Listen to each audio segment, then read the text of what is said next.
आणि त्यांची विजयाकडे वाटचाल सुरू आहे। तर ओबीसी प्रवर्गातून मयूर पांचाळ हे विजयी झालेले आहेत। 5230 मतांनी त्यांनी विजय मिळवला आणि युवासेनेच्या 5 उमेदवारांची आता विजयी आघाडी। आदित्य साहेबांनी दिलेल्या संधीचं एक सोनं करायची एक चांगली संधी मिळालेली आहे। मी आदित्य साहेबांच्या बरोबरीनेच उद्धव साहेबांचे सुद्धा आभार मानते आणि आमच्या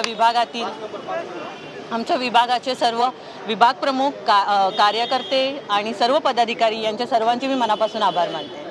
2 वेळा स्थगिती मिळाली होती या निवडणुकीला आणि अटीतटीची झाली होती निवडणूक आणि यात युवासेनेला विजय मिळाला। हो, आता सध्या तरी 5 डिक्लेअर झाल्यात आणि पुढच्या 5 सुद्धा आमच्याच डिक्लेअर होतील हा विश्वास नक्कीच आहे। 5च्या 5 विजय मिळालेले आहेत। हो हो, 5 जागांवर येस येस येस, युवासेनेचा विजय असो।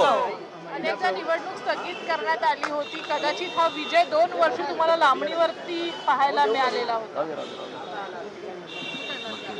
नक्कीच महिला प्रवर्गातून आता तुम्ही प्रतिनिधित्व करणार आहात, मांडणार आहात, पहिल्यांदा संधी आहे कसं पाहताय? एक चांगली संधी मिळालेली आहे आणि त्या संधीचं नक्कीच आम्ही सोनं करू। थँक्यू।